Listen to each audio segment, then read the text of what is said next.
Waalaikumsalam warahmatullahi wabarakatuh. Suara saya sudah terdengar atau belum ya? Sudah, Bu. Ya, kita mulai ya untuk perkuliahan pada hari ini itu pertemuan yang ke-8 gitu ya. Dan ini Ramadan yang ke berapa ya?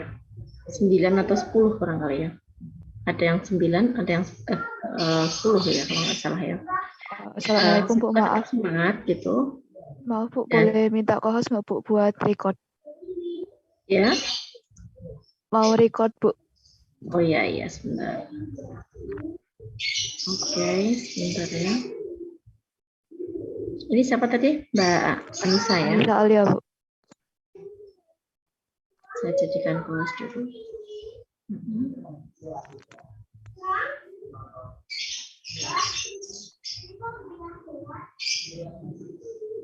Beberapa saya jadikan kelas, nanti takutnya kalau ada trouble.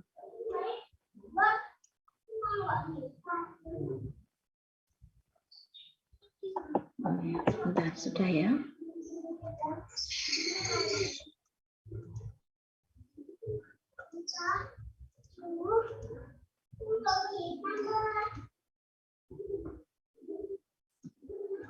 Ya, baik. Kita mulai pada pertemuan hari ini tuh Recording in progress. Tentang perhitungan ya. Jadi bagaimana kita membahas beberapa soal yang sudah pernah kita sampaikan mungkin ya kemarin secara garis besar sudah disampaikan oleh Bu Rahmawati, dan hari ini saya akan menyampaikan tentang pembahasannya gitu ya. Dan kemarin saya lihat juga beberapa mahasiswa sudah bisa gitu ya mengerjakan di tugas ya. Saya lihat di Open Learning sudah beberapa itu sudah mengumpulkan dengan baik gitu ya, dan kita akan coba untuk membahasnya satu persatu. Namun sebelum kita masuk ke perhitungan gitu ya, mungkin kita harus sedikit overview gitu ya dari materi yang sudah tersampaikan kemarin ya tentang kinerja AC, kemudian beberapa prinsip-prinsipnya gitu ya. Jadi mungkin saya minta sedikit aja gitu ya yang mungkin bisa tolong bantu jawab gitu ya tentang apa sih gitu ya kelebihan dan kekurangannya gitu ya dalam penggunaan AC. Mungkin barangkali ada yang bisa menjawab.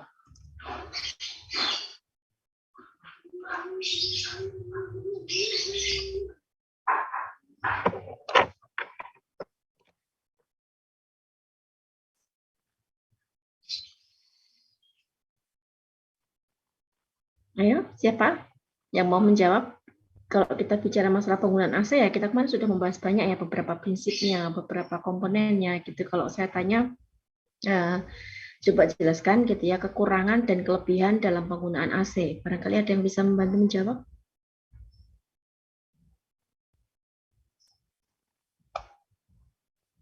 Ya.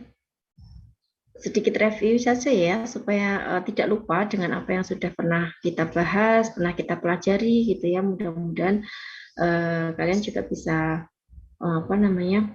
memahami dengan baik gitu ya. Monggo silahkan siapa yang mau menjawab?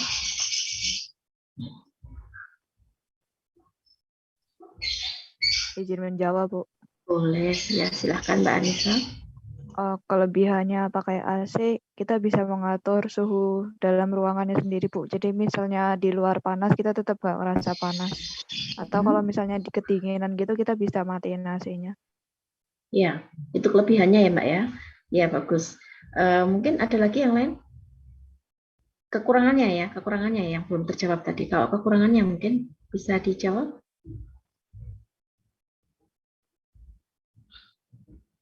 Mbak Anissa, mau sekalian menjawab kekurangannya atau kekurangannya tidak ramah lingkungan, Bu? Ya, itu yang pasti ya. Oke, jawaban sudah benar gitu ya. Mungkin ada yang mau menambahkan ya, barangkali mungkin lebih spesifik lagi dan lebih detail ya. Jawaban Mbak Anissa sudah benar, tapi barangkali ada teman-teman yang lain mau menambahkan. Ya, ini ada banyak nih, ada Siti Zulaiha, ada Nisa, ada Nila gitu ya. Monggo silakan. Kita UTS tinggal satu pertemuan ya kalau nggak salah ya. Kalau dalam schedule tuh kayaknya tinggal 1 pekan ini ya. Nah, mungkin barangkali kalian harus persiapan gitu ya untuk UTS nanti. Itu jadi saya rasa pelajari semua materi yang sudah pernah kami sampaikan gitu supaya nanti kalian bisa mengerjakan soal UTS dengan baik gitu. Ya, nggak ada yang mau menambahkan ini? Atau mungkin masih kurang? Kekurangannya mahal, Bu. Oh, betul, betul ya. Itu dari sisi kosnya memang kurang menguntungkan ya. Dan selain tidak hemat energi, kita juga tidak hemat biaya. Betul sekali. Siapa tadi Mbak? Siapa tadi Mbak? Mbak Ina. Iya, Mbak Ina. Betul.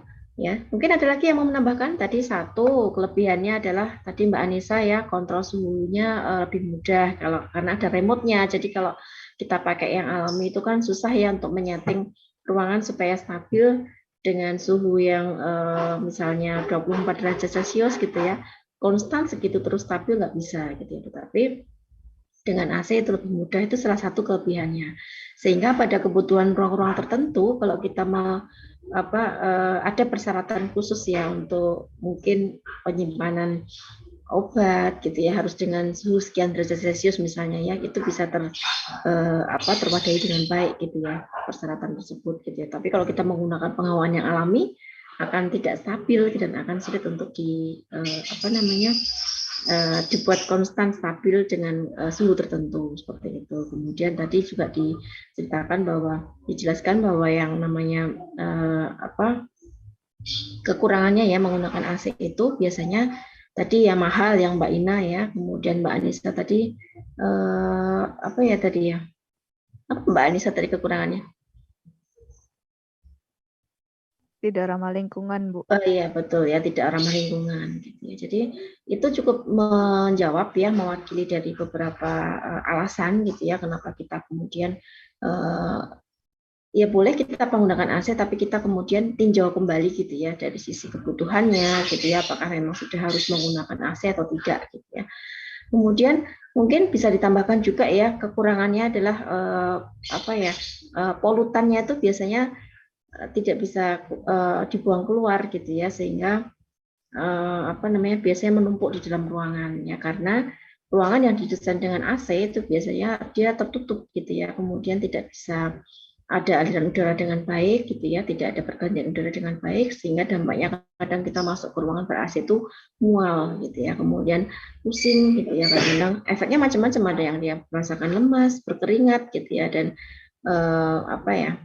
termasuk gejala sick breathing syndrome gitu ya. Nah, kemudian mudah sekali dalam penularan virus gitu ya, sehingga pada saat kemarin COVID pada saat sedang tinggi-tingginya banyak bangunan-bangunan khususnya perkantoran gitu ya, dan kalau sekolah kan banyak yang diliburkan ya, perkantoran itu kemudian diminta untuk membuka jendela gitu ya, sedangkan sekarang tuh bangunan kalau kita lihat tuh hampir semua bangunan tuh didesain untuk menggunakan AC atau menggunakan pengawaan buatan seperti itu. Nah, tetapi dari sisi lain tadi ada kelebihannya ya, kontrol suhu mudah, dan juga ya mungkin penggunaannya itu kadang-kadang bisa kita lakukan setiap kapanpun seperti itu ya. Jadi kalau kita menggunakan pengawaan alami kan hanya pada waktu-waktu tertentu gitu ya, tapi kalau dengan menggunakan AC itu bisa digunakan kapanpun juga gitu ya. Nah, mungkin juga perlu ditambahkan juga gitu ya untuk penggunaan yang tepat ya. Jadi kita tuh boleh menggunakan AC tapi kita juga harus memahami gitu ya, jadi perilaku penggunanya harus seperti apa gitu ya. Kemudian tujuan kita adalah untuk penghematan atau konservasi energi. Nah, seperti itu. Nah, satu lagi pertanyaan sebelum kita masuk ke pembahasan perhitungan ya. Kira-kira ada nggak menurut kalian gitu ya, jadi beberapa teknis yang mungkin bisa kalian terapkan untuk mendesain ruangan yang ber-AC. Jadi hal-hal apa yang perlu diperhatikan dalam mendesain AC mungkin? Monggo silakan, siapa yang mau menjawab? Jadi kan ada banyak pertimbangan ya, karena supaya lebih efektif dan efisien gitu ya dalam penggunaan AC gitu ya. Jadi tolong jelaskan hal-hal yang perlu diperhatikan dalam konsep perencanaan atau pemasangan AC itu harus seperti apa gitu. Monggo silakan. Jadi ada Mbak Anissa, Mbak Ina, mungkin yang lainnya ya. biar nggak ngantuk ya, karena pagi-pagi di bulan puasa gitu ya, mungkin ada yang mungkin belum fokus gitu ya. Mudah-mudahan semuanya masih di depan laptop dan di depan HP gitu ya. Apa yang perlu diperhatikan dalam mendesain AC gitu? Karena kan kita tahu ya tadi kekurangan dan kelebihannya. Monggo silakan Mbak Nisa. Mbak Nisa. Volume ruang. Volume ruang, betul. Mungkin lebih detail Mbak dijelaskan volume ruangnya seperti apa, karena itu bagian existing ya, jadi itu sangat penting sekali kita memahami volume ruang, apalagi kalian kemarin sudah mencoba menghitungnya ya. Dijelaskan Mbak, volume ruangnya harus bagaimana gitu?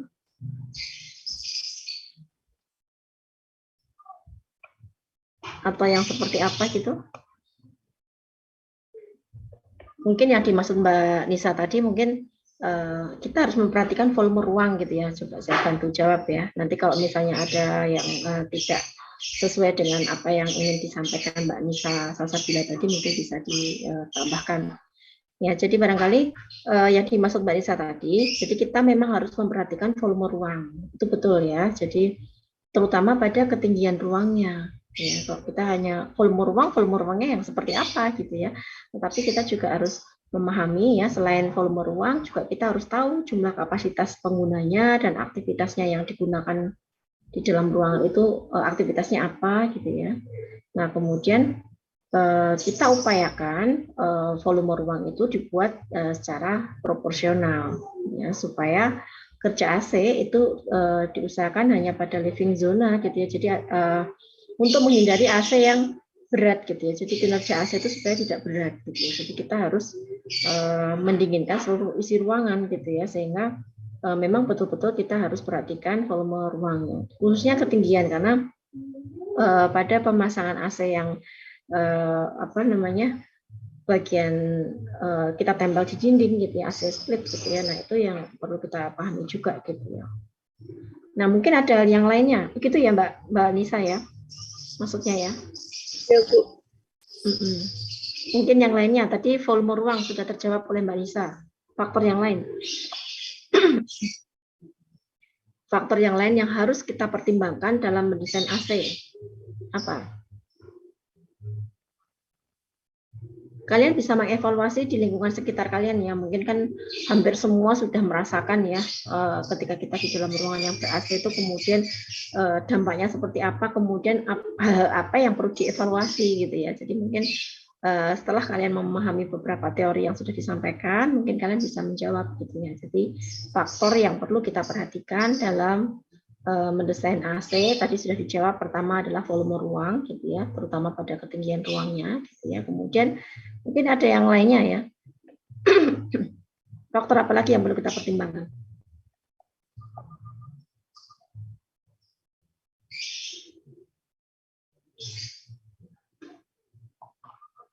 Faktor apa? Coba saya harus ini ya, satu persatu harus saya panggil nih ya. Naufal Nurdias, nih, coba dijawab Mas.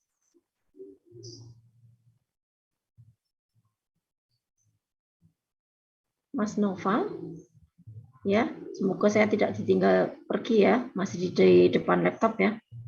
Mas Noval bisa on mic?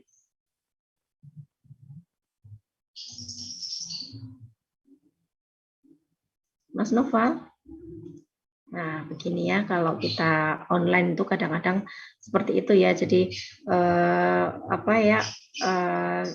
namanya ada gitu ya, cuman saat kita panggil nggak tahu ya ini sedang kemana gitu ya. Mudah-mudahan saya tidak ditinggal tidur ya, karena habis pagi-pagi di bulan puasa itu kadang-kadang ngantuk gitu ya.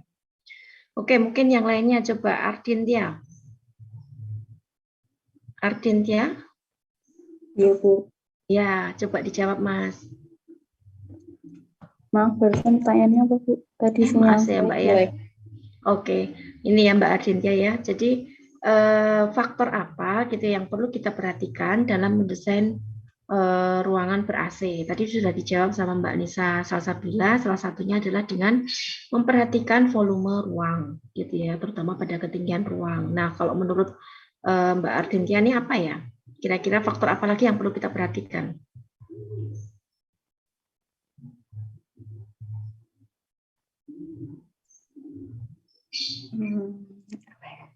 Apa ya, apa jawab aja, nggak ada salah, nggak ada betul ya, nanti kita luruskan gitu ya. Yang penting saya cuma mau mancing kalian supaya tidak ngantuk ya, karena pagi-pagi kuliah gitu ya, supaya kalau tiba-tiba saya jelaskan hitungan kemudian kalian ngantuk, saya cuma ditinggal ngobrol sendiri kan gitu. Jadi saya cuma pengen pemanasan saja gitu supaya kalian tetap semangat, tetap apa ya, fokus ke perkuliahan pada pagi hari ini gitu. Monggo Mbak Adintia. Jawabannya mungkin sudah tahu ya, cuman karena listriknya kenapa? Kita harus memperhatikan listrik karena listriknya kenapa dan harus bagaimana gitu.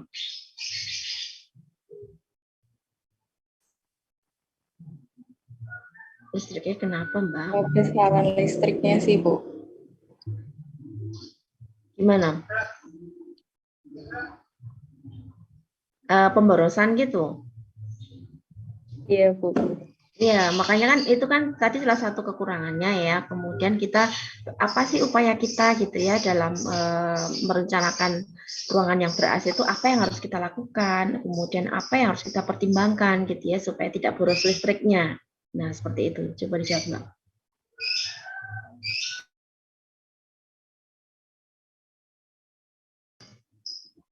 Halo, Mbak Adin ya. Kan ada banyak upaya ya supaya tidak boros listriknya. Mungkin salah satunya adalah dengan apa ya, mencegah terjadinya aliran udara yang keluar gitu ya. Karena kalau bocor sedikit lubangnya, kemudian nanti akan apa namanya, kinerja AC menjadi berat dan kemudian kan menjadi apa ya, proses pendinginannya tuh lama sehingga kan boros listrik ya. Itu salah satunya gitu ya. Jadi itu salah satu upayanya gitu ya. Karena kan kita untuk membuat kondisi ruangan menjadi dingin itu menjadi butuh waktu yang sangat lama. Ya, yang tadinya mungkin 10 menit kita cukup dingin, kita harus menunggu sampai berapa lama gitu ya. Kemudian kita harus membiarkan kondisi AC itu on sampai sekian jam misalnya seperti itu ya. Itu karena salah satunya adalah ada lubang, celah lubang yang ada di dalam ruangan tersebut gitu ya. Jadi mungkin seperti itu ya hubungannya dengan listrik, betul nggak Mbak Adin ya? Yang dimaksud seperti itu enggak? Iya, Bu. Beneran nih. Jangan-jangan nanya ventilasi. Ventilasinya ditutup ya, Bu, harusnya. Ya, ventilasinya ditutup agar tidak terjadi kebocoran udara gitu ya. Karena kalau ada kebocoran udara maka kalornya akan masuk dan panasnya ikut masuk gitu ya. Sehingga itu akan mengganggu kinerja AC seperti itu. Nah, salah satunya adalah salah satu cara menghematnya seperti itu gitu ya. Jadi kalau misalnya kita di dalam ruangan AC, nyalain AC ya ditutup jendelanya gitu ya. Jangan sampai walaupun itu cuma di rumah sendiri gitu ya, di kamar gitu ya. Kemudian kalian pulang dari kampus apa ya, jam 12:30 siang gitu ya, kemudian masuk ke ruangan, jendela masih terbuka, nyalain AC. Nah, seperti itu termasuk perilaku yang kurang hemat dalam apa penggunaan AC itu sendiri gitu ya. Dan juga tadi ya menimbulkan tadi ya kebocoran udara, kemudian kalor dari luar tuh masuk ke dalam ruangan, apalagi kalau itu di siang hari. Seperti itu ya jawaban yang kedua. Ya, tadi jawaban yang pertama volume, kemudian yang kedua adalah pencegahan terhadap lubang celah ya yang mengakibatkan aliran udara itu bisa masuk gitu ya dan tidak terkendali seperti itu. Kemudian apalagi yang perlu kita hindari? Selain menghindari lubang, kita harus menghindari apa lagi? Mungkin di perkantoran, mungkin Anda coba bayangkan ya, kalau misalnya kita mendesain sebuah ruangan perkantoran gitu ya, kira-kira hal-hal apa yang perlu kita hindari gitu ya, supaya penggunaan AC itu bisa lebih efektif, bisa lebih efisien gitu ya. Apa? Nah, betul Mbak Nisa nih ya. Betul sekali. Jadi kalau kita tadi saya pancing dengan perkantoran ya, karena kalau di perkantoran itu kan memang apa namanya terbagi unit-unit ruang gitu ya, yang kemudian ruangan itu kemudian tidak tertutup sampai plafon gitu ya, hanya separuhnya misalnya seperti itu, sehingga menimbulkan ruangan-ruangan yang bersekat ya. Betul sekali tadi dikatakan oleh Mbak Nisa, sudah disampaikan bahwa hindari ruangan yang bersekat gitu ya. Kira-kira efeknya apa kalau ruangan yang bersekat? Ada yang bisa menjawab? Jawaban Mbak Nisa ini bagus ya. Jadi hindari ruang-ruangan yang bersekat gitu ya. Kalau kita menggunakan satu AC di dalam ruangan besar gitu ya. Kemudian kita diminta untuk menghindari ruangan-ruangan yang bersekat gitu ya. Kira-kira alasannya apa?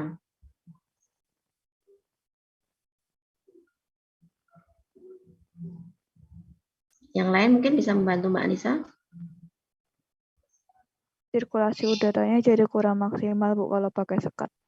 Nah, sirkulasi udaranya jadi kurang maksimal ya. Oh, maksudnya udara luar atau distribusi udara di dalam ruangan atau sirkulasi udara keluar, Mbak, macam dimaksud?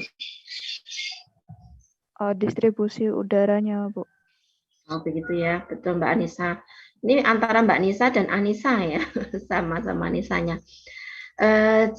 Memang benar gitu ya, kalau kita lihat distribusi udara, proses pendinginan udara di dalam ruangan itu menjadi tidak merata gitu ya, karena kalau di dalam ruangan itu bersekat-sekat, kemudian akan menimbulkan efek kolam gitu ya, yang kita sering sebut gitu ya, akan terjadi efek kolam gitu ya, karena terjadinya beberapa sekat itu ya, kemudian mengakibatkan ini ya, udara sejuk hanya mengumpul pada ruangan AC yang tertutup sekat gitu ya. Sedangkan kalau kita lihat kalau dalam satu ruangan besar itu kan tidak seluruhnya tuh ruangannya bersekat ya, nanti akan ada ruang-ruang yang mungkin untuk sirkulasi, misalnya untuk ruang rapat gitu ya, kalau di dalam perkantoran itu kan ada celah-celah atau ruang istirahat dan lain sebagainya kan. Tetapi nanti karena ketidakmerataan distribusi udara dingin tadi ya, proses pendinginan udara yang tidak merata tadi mengakibatkan terkumpul pada beberapa titik gitu ya, sehingga ada ruangan yang bersekat itu yang dia terasa dingin sekali, ada ruangan-ruangan yang mungkin berasa tidak berasa dingin ya, tidak berasa keberadaan AC-nya itu tidak terasa seperti itu ya. Jadi itu memang beberapa hal-hal yang perlu kita pertimbangkan gitu ya dalam kita merencanakan ruangan yang ber-AC seperti itu ya, sehingga harapannya ketika kita mau mendesain AC itu ya tidak hanya sekedar kita hanya mencari dingin saja, tapi kita juga bisa mempertimbangkan tujuan kita mengarah ke penghematan atau konservasi energi. Ya, tadi berkaitan dengan listrik ya, ventilasi harus tetap kita perlukan gitu ya, terutama pada saat AC dimatikan, karena kita desain ruangan itu tidak kemudian 24 jam kita menggunakan AC seperti itu ya. Jadi gunanya adalah supaya terjadi pergantian udara. Pada saat AC dimatikan itu harapannya ada terjadi pergantian udara dari luar ruangan ke dalam ruangan. Nah, ini anehnya ya, kadang di Indonesia itu kita kalau sudah masuk di ruangan ber-AC, baik itu kondisinya dingin, panas, ataupun pagi, siang, sore, malam itu non-stop dinyalakan gitu ya. Tapi kalau kita lihat, kita tinjau kembali penggunaannya bahwa suhu yang kita inginkan itu berapa sih gitu ya. Kan nggak mungkin kita membutuhkan ruangan yang harus 17 derajat terus dari 24 jam itu gitu ya. Jadi harapannya ketika memang kondisi sudah tidak membutuhkan AC ya kita matikan gitu ya. Kalau memang masih bisa kita gunakan untuk pergantian udara ya, mungkin dimatikan AC-nya, kemudian jendela kita buka, sehingga desain bukaan menjadi sangat penting untuk kita pikirkan gitu ya. Jangan sampai semua desain mati ya, jendelanya mati semua, nggak bisa dibuka gitu ya. Itu terjadi pada saat di perkuliahan luring ya, di gedung H, mungkin di beberapa kelas yang ada di kampus gitu ya. Kami berusaha untuk waktu itu ya, karena penggunaannya cuma sedikit ya, karena PTM ini kan tidak seluruhnya belum bisa berjalan dengan sempurna ya, sehingga kalau saya coba untuk saya evaluasi beberapa perkuliahan yang di Stupa itu kan hanya beberapa mahasiswa yang hadir gitu ya. Nah, saya ngajar di ruang audiovisual gitu ya, ataupun ruangan di gedung H ya, mungkin di ruang sidang dan seterusnya. Nah, ketika kita mau menggunakan AC ya, karena kapasitasnya kecil, kapasitas orang penggunanya itu sangat sedikit gitu ya, itu akan berakibat pada proses pendinginannya itu cepat sekali gitu ya, sehingga kalau kita matikan AC-nya dingin sekali, kalau kita nyalakan AC-nya kita berasa dingin sekali karena yang menggunakan hanya sedikit gitu ya, karena yang hadir itu kalau di kelas saya, kalau Stupa itu paling hanya sekitar 15 orang, 15 sampai 20 orang, sedangkan ruangan AC tersebut disetting untuk ruang kelas tersebut disetting untuk sekitar 40 sampai 50 mahasiswa gitu ya. Itu artinya adalah kondisi ruangan yang sudah dihitung dengan jumlah AC dengan kapasitas pengguna sekitar 40 sampai 40 sampai 50 mahasiswa itu kemudian kan menjadi dingin karena penggunanya kan tidak penuh gitu. Nah, pada saat kita matikan AC-nya itu terasa gerah gitu ya, terasa panas gitu ya. Karena apa? Desain jendelanya itu semuanya mati, nggak bisa dibuka gitu ya, sehingga tidak terjadi pergantian udara dengan baik. Jadi mau nyalain AC juga kedinginan, kalau tidak dinyalakan AC juga gerah panas gitu ya di dalam ruangan. Nah itu jangan sampai terjadi hal yang seperti itu gitu ya, karena memang itu berasa sekali ketika musim virus gitu ya, kemudian kita juga berusaha ya seperti ini ya, jadi perkuliahan juga belum bisa berjalan dengan penuh sepenuhnya, semua mahasiswa hadir gitu ya, dan itu yang perlu kita pertimbangkan gitu ya. Toh juga kita berasa udara yang dihirup itu kurang sehat juga gitu ya kalau di dalam ruangan yang tidak pernah dibuka jendelanya gitu. Jadi beruntung sekali ketika kalian punya kamar yang ada jendelanya tuh sering dibuka gitu ya, aliran udaranya supaya ada pergantian gitu ya, supaya sehat. Nah seperti itu. Itu ya. Baik, terima kasih untuk pengantarnya ya di awal-awal materi ini gitu ya. Semoga ini bisa mengingatkan kalian gitu ya tentang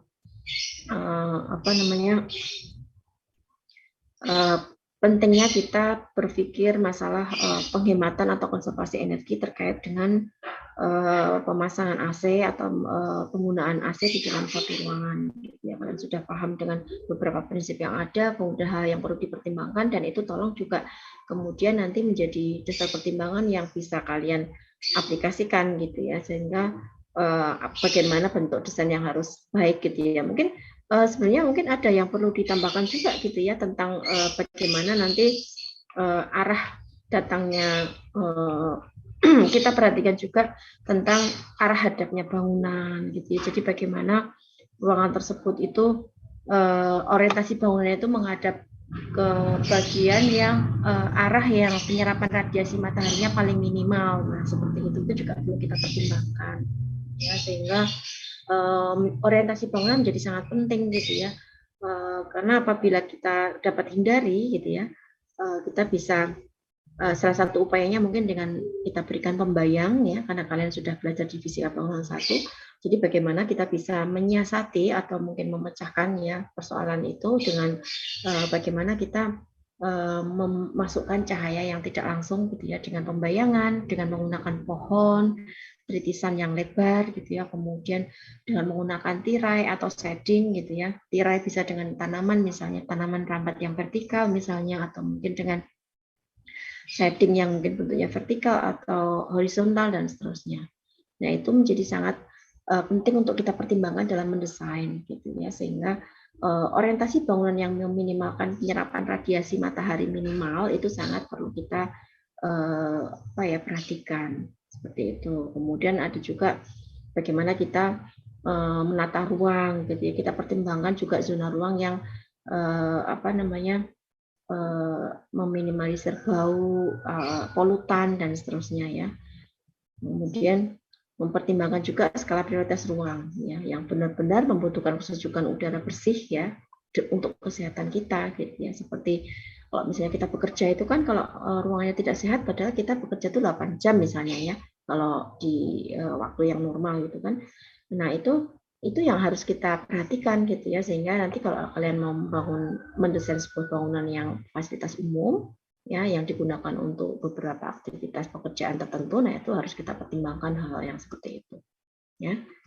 Baik, kita mulai masuk ke materi ya, untuk perhitungan ya, pembahasan perhitungan. Mungkin kemarin sudah disinggung sedikit oleh Bu Nur Rahmawati, kita coba ulang sedikit juga untuk masalah perhitungannya ya.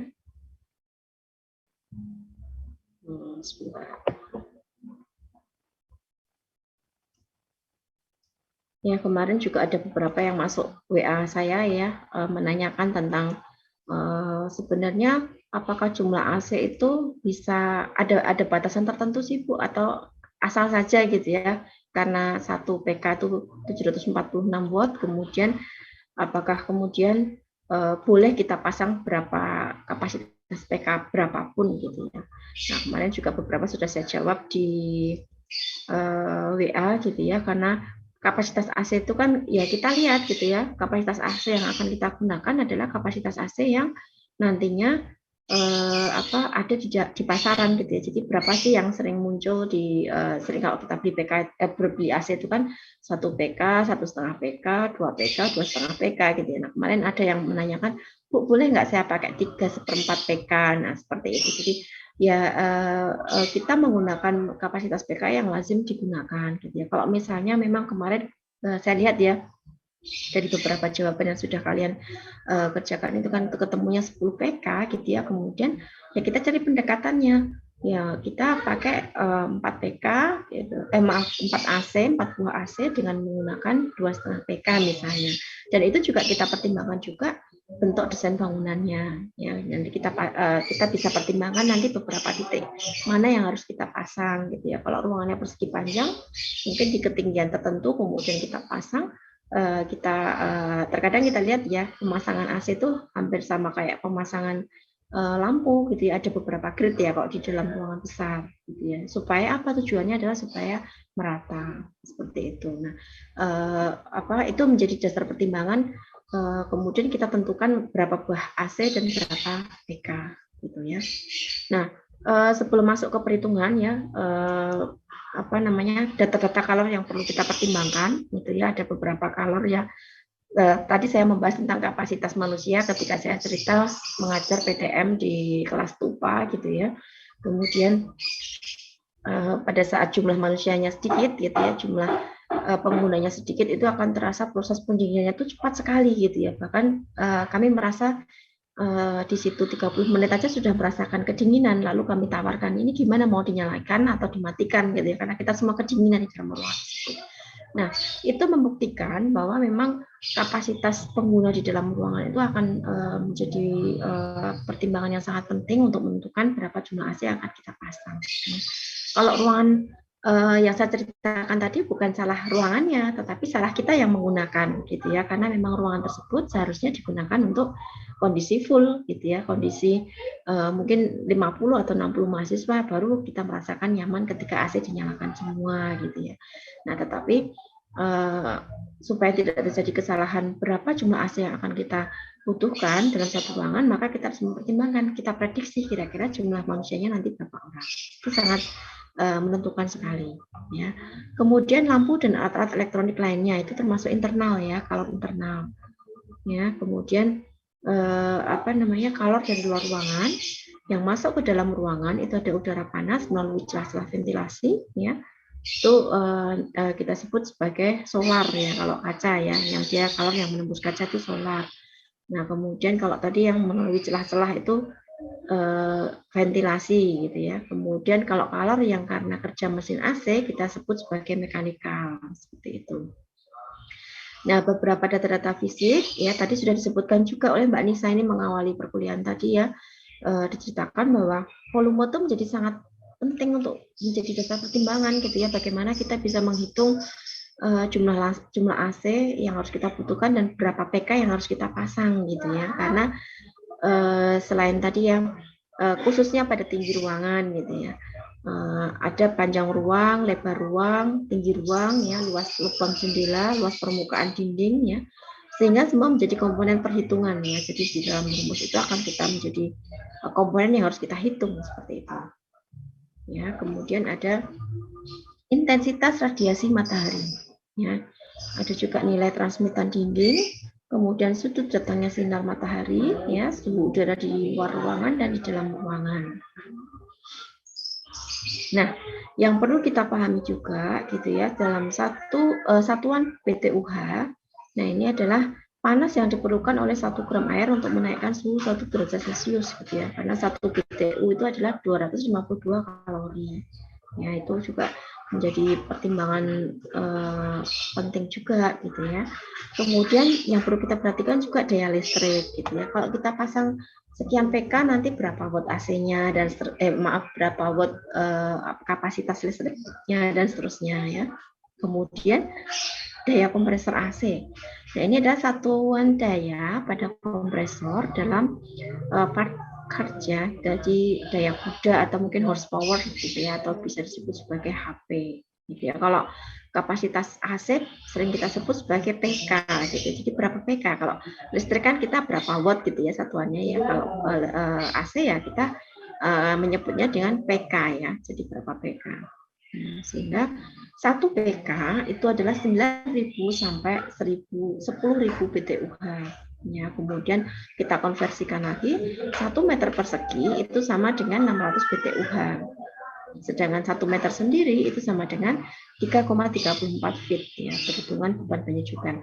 Nah, beberapa satuan ini, satuan konversi ini perlu kita pahami juga supaya nanti pada saat Anda menghitung kemudian yang ditanyakan itu dari perhitungan rumus yang kalian kerjakan itu belum sesuai dengan yang ditanyakan, maka kalian harus melakukan beberapa konversi gitu ya. Mungkin satuannya dikonversi ya, mungkin dari watt menjadi PK, itu kan juga kita harus tahu gitu ya. Jadi beberapa ketetapan yang ada gitu ya. Jadi konversi satuan yang ada itu harus kalian hafalkan. Ini terjadi ketika kalian sudah PTM, kemudian fisika bangunan itu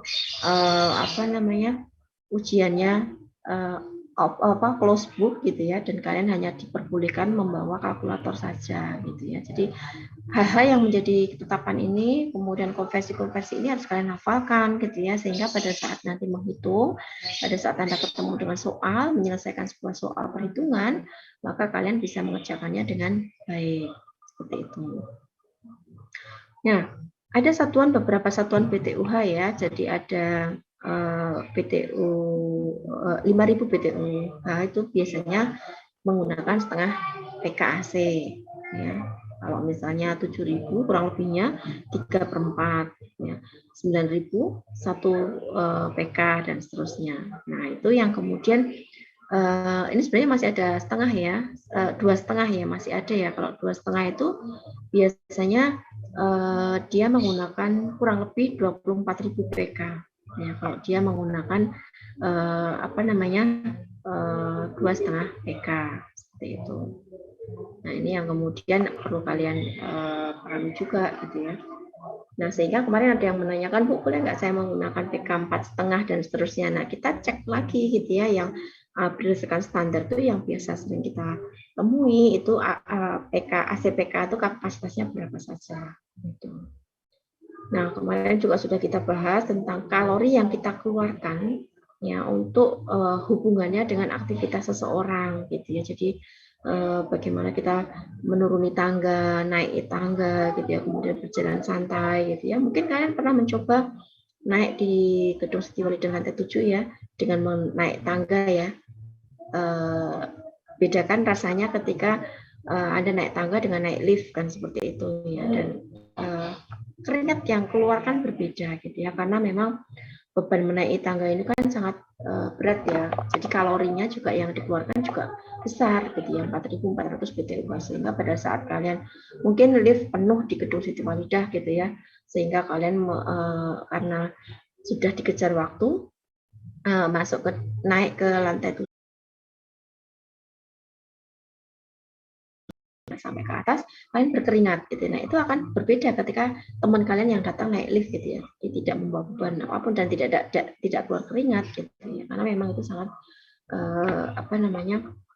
berhubungan gitu. Jadi sangat berhubungan, aktivitas itu yang kemudian menentukan cepat lambatnya proses pendinginan udara di dalam ruangan. Itu salah satunya. Walaupun juga masih terpengaruh juga masalah kondisi suhu di luar ruangan. Ya, kalau di luar ruangan sedang kondisinya dingin, maka proses pendinginannya di dalam ruangan pun juga akan lebih cepat. Tapi kalau di luar panas, maka proses pendinginannya pun menjadi lambat. Dan itu pun juga masih dipengaruhi oleh aktivitas pengguna di dalam ruangan tersebut. Ya, kemarin juga sudah kita bahas bahwa tidur itu mengeluarkan 300 BTUH ya. Jadi bukan keputusan yang tepat ketika kalian habis sahur tuh tidur gitu ya, karena itu hanya menghabiskan energi yang sudah kalian isi pada saat kalian sahur dan seperti itu ya. Karena tidur pun juga mengeluarkan 300 BTUH gitu ya. Duduk santai pun juga mengeluarkan. Jadi kalau kalian duduk santai, menjawab pertanyaan, fokus, mengerjakan soal gitu ya, kalau kalian sudah ujian nanti Nah, itu pun juga beda lagi yang kita keluarkan kalorinya. Ya. Di depan laptop ini juga panas ya. Di depan komputer itu juga mengeluarkan panas, karena komputer itu juga kalau kita lihat lama-kelamaan juga akan mengeluarkan panas gitu ya, sehingga aktivitas ini pun akan menjadikan kita menjadi apa ya, berkeringat kadang-kadang seperti itu. Apalagi kalau kalian deadline stupa ya, deadline stupa besok pagi dikumpulkan, kalian mengerjakan di jam 1 malam tuh nggak kedinginan, justru malah merasakan sumuk gitu ya, karena memang ketegangan yang luar biasa yang mungkin kalian belum selesai deadline-nya, kemudian ditambah dengan panasnya dari efek yang ditimbulkan dari apa namanya, komputer itu sendiri gitu ya, dan itu juga akan mengeluarkan kalori. Nah, kemarin kita ketemu dengan rumus keseimbangan termal ya. Dari awal perkuliahan pengawaan itu sudah kita sampaikan bahwa kita akan menjumlahkan semua kalori yang ada di dalam ruangan, kemudian kita angkut keluar sehingga hasilnya 0 gitu ya. Nah, itu adalah tujuan kita untuk dalam proses pendinginan atau penyejukan ruangan ya. Di situ adalah yang perlu kita pertimbangkan QI ya. QI adalah panas dalam ruangan atau internal ya. Di situ adalah satuannya watt. Kemudian QS adalah S itu adalah solar ya, jadi panas matahari yang menembus kaca atau solar ya. Kemudian ini hubungannya dengan ventilasi. Kemudian tapi pada bagian kacanya ya, beda dengan QV ya. Kalau QV itu kan panas udara yang mengalir melalui celah-celah ventilasinya. Tapi kalau yang QS itu juga kita perhatikan juga pada bagian bukaan, tetapi kita hanya bagaimana memperhitungkan panas matahari yang menembus kaca solarnya. Kemudian QJ itu adalah panas dari luar yang menembus dinding atau conduction. Kemudian QM adalah panas yang harus kita angkut oleh mesin AC. Jadi kita jumlahkan kan tadi bebannya di dalam ruangan itu berapa, ya kita totalkan, maka itu yang harus kita keluarkan, kita angkut keluar. Kemudian kita ganti dengan AC, mesin AC dengan berapa jumlahnya dan berapa kapasitas PK yang dibutuhkan untuk mengangkut seluruh panas yang ada di dalam ruangan tersebut. Ya, sehingga QI ditambah QS ditambah QC ditambah QV itu adalah QM. Seperti itu. Ya, kemudian pada perhitungan yang dengan keseimbangan termal, ya, kita lihat juga QI ditambah QS ditambah QC ditambah QV. Ya. Kalau kita kurangi dengan QM maka hasilnya harus 0. Ya. Itu ya yang kita sebut sebagai keseimbangan termal. Ya. Sehingga untuk perhitungan beban penyejukan udara, ya, rumusnya menjadi yang kita gunakan menjadi yang ini tadi ya, QI kita jumlahkan semua bebannya menjadi jumlahnya totalnya kita sebut sebagai QM. Gitu. Ya. Ini ya, hampir sebagian besar sudah benar ya. Mungkin kalau ada 1-2 yang masih belum paham, mungkin karena kemarin juga belum disampaikan secara detail, baru secara umum, kemudian kalian diminta untuk latihan sendiri gitu ya. Dan saya rasa itu sangat bagus gitu ya, karena supaya kalian mencoba dulu sebelum kami sampaikan atau sebelum kami jelaskan gitu ya. Jadi kalian mencoba latihan sendiri. Jadi kalaupun ada latihan-latihan yang mungkin bisa kalian kerjakan lebih dulu, kalian bisa mencobanya gitu ya. Sehingga pada saat kita diskusi dalam perkuliahan itu ada hal-hal yang mungkin belum Anda pahami bisa ditanyakan di situ gitu, karena Anda sudah mempelajari lebih dulu. Ya, untuk QS ya, jadi kita hitung satu persatu, ada rumusnya, ada QS, IC, QV gitu, ada rumusnya masing-masing, kita hitung. Nilai A itu luas jendela, nilai I ini adalah intensitas radiasi matahari, dan ini simbol theta ya. Itu kalau kita sebut ya, itu adalah faktor panas dari bahan kaca ya. Kemudian bagaimana cara menghafalkan rumus itu biasanya kita membaca singkatannya misalnya ya. Misalnya QS sama dengan AIO gitu ya. Kemudian QC sama dengan AUT gitu ya, atau AUT gitu ya. Dan seterusnya, atau cara menghafal apapun ya yang bisa kalian terapkan gitu ya, supaya nanti, karena rumus itu harus hafal gitu ya. Kalau nanti kalian persiapan PTM ya, kalau nanti kalian nggak hafal rumus, maka pada saat ujian pada close book gitu ya, maka bagaimana bisa menjawab pertanyaan gitu ya. Kalaupun Anda bawa kalkulator, kalau rumusnya nggak lulus juga percuma gitu. Tapi kalaupun kalian membawa hafal dengan rumus, kalau lupa membawa kalkulator pun juga nanti menghitungnya lama, dan itu yang perlu kita persiapkan gitu ya. Karena mungkin selama ini kalian melalui proses perkuliahan daring ya, beberapa proses perhitungan itu bisa dikerjakan bareng-bareng atau mungkin kadang-kadang bisa diskusi di luar gitu ya. Tapi kalau pada saat PTM itu memang benar-benar kalian harus mandiri dan harus paham seperti itu ya. Ya mungkin targetnya nanti kalau setelah Lebaran, kalau PTM berarti UAS harus kalian persiapkan ya untuk perkuliahan secara luring tuh nanti ujiannya seperti apa gitu. Karena kita banyak rumus gitu ya, makanya kenapa fisika bangunan sering banyak tugas, karena memang kalau ada banyak rumus kalau nggak dicoba itu kan kemudian kalian menjadi tidak paham ya. Saya pun kadang-kadang lupa gitu ya, kalau kita kan selang-seling ya, semester ini kita fisika bangunan 1, semester depannya fisika bangunan 2. Nah, pada saat saya mau ngajar fisika bangunan 1 lagi, saya juga harus belajar gitu ya. Kadang-kadang lupa juga gitu ya, rumusnya apa nih, ketetapannya seperti apa. Nah, itu perlu kita review sebentar gitu ya, sehingga perlu banyak latihan gitu ya supaya nggak hilang gitu ya. Kemudian untuk QV ini adalah 1300 V dikalikan delta T ya. Jadi 1300 panas jenis udara ya, joule per meter kubik degree Celsius gitu ya. Kemudian V di sini adalah bukan volume tetapi kecepatan ventilasi ya, satunya adalah meter kubik per sekon. Kemudian delta T adalah selisih antara TO dan TI gitu ya, atau suhu udara di luar dan di dalam. Dan harus dihitung tersendiri gitu ya, sebab permukaan dinding akan menjadi penyerapan panas yang besar. Ya, tidak sama halnya dengan permukaan kaca yang bisa memantulkan panas ya. Jadi selisih suhu ya itu kecil gitu ya. Jadi TS sama dengan TO ditambah I dikalikan cos beta ya, dikalikan alfa ya, dibagi FO.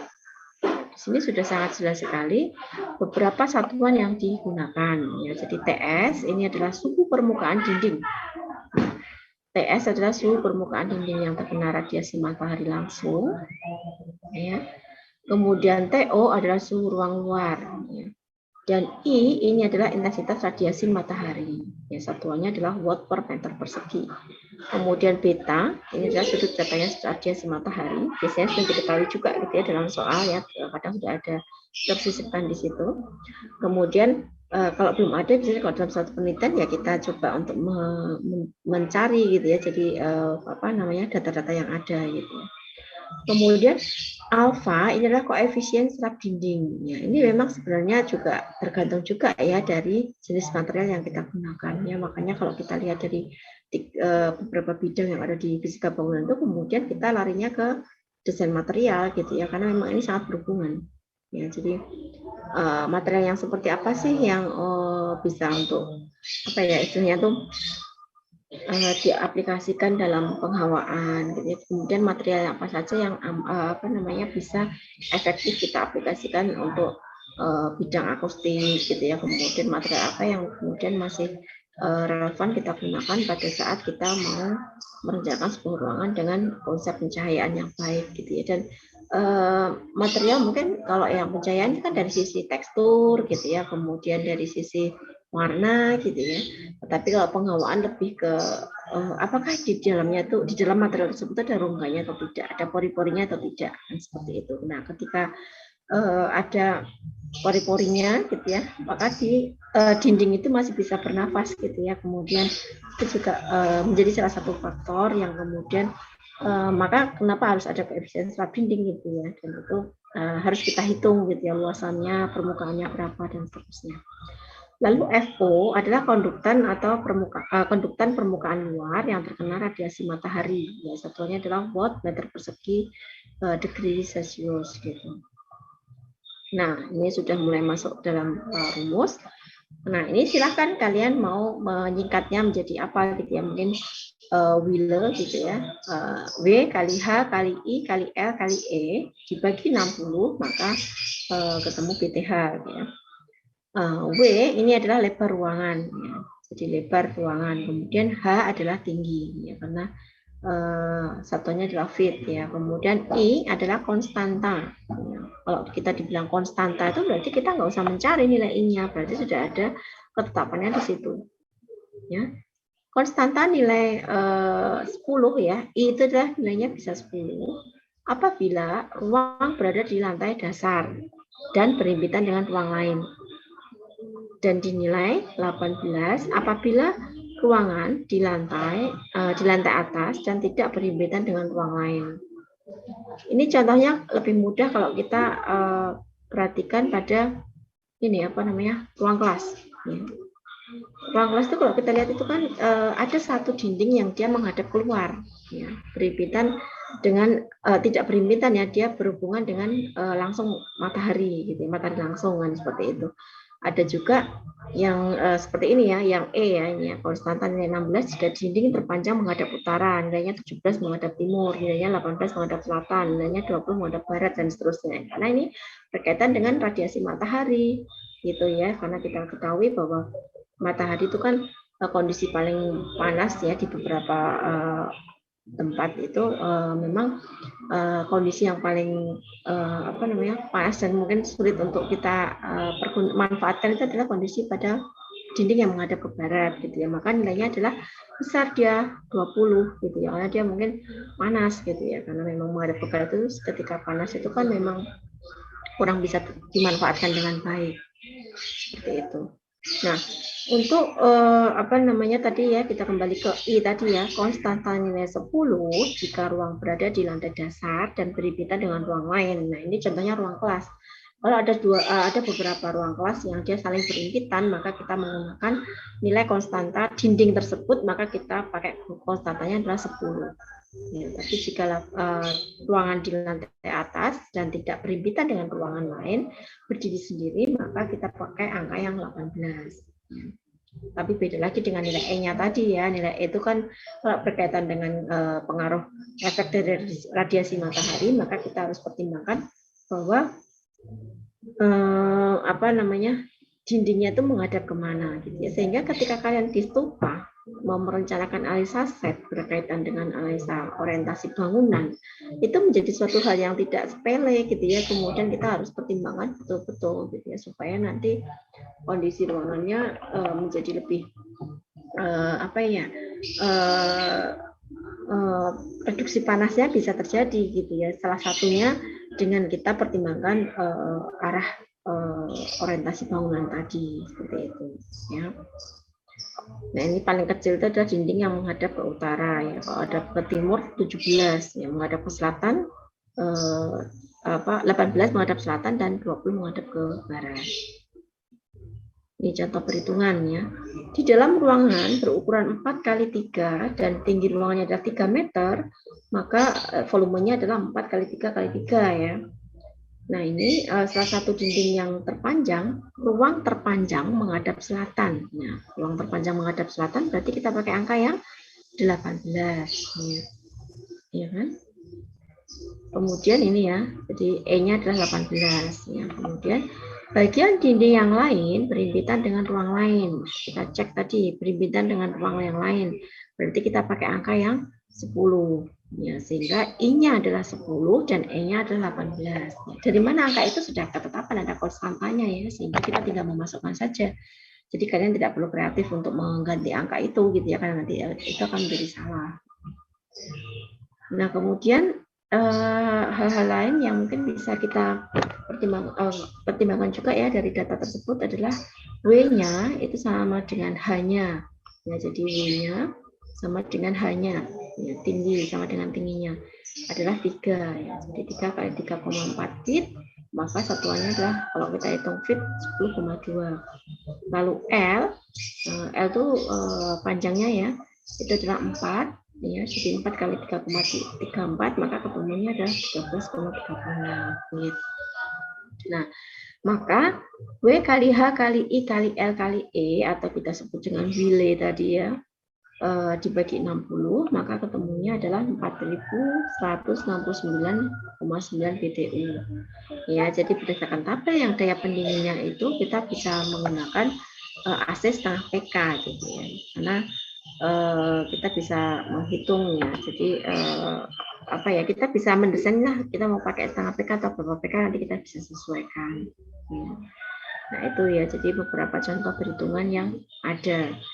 Lalu contoh yang kedua, ya, ada ruangan berukuran 4 kali 3 dan tingginya adalah 3 meter. Ya, ini sama ya.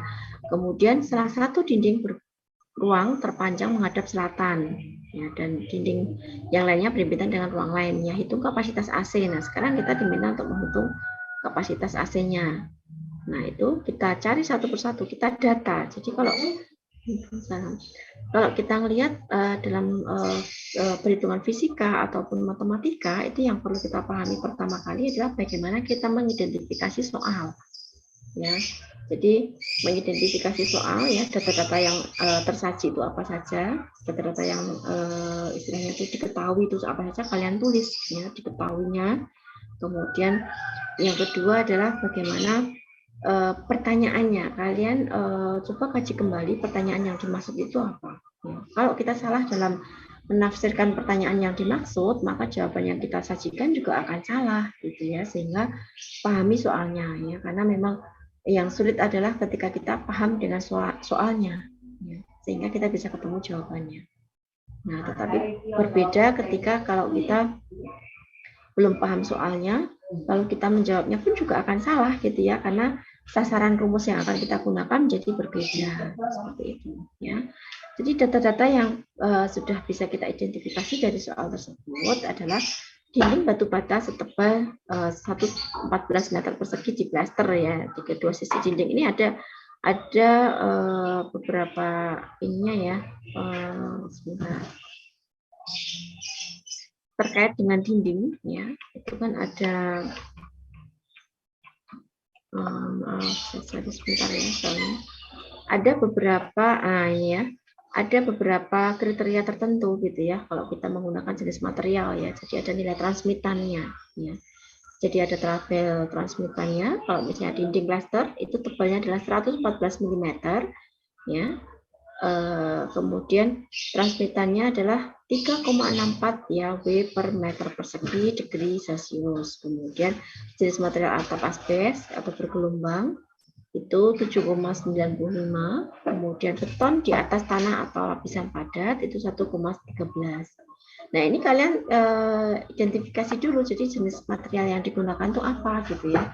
Apakah dia menggunakan beton, ya, atau menggunakan dinding bata tanpa plaster, gitu ya. Karena memang kalau bata expose, ya, berarti kita menggunakannya 114 mm.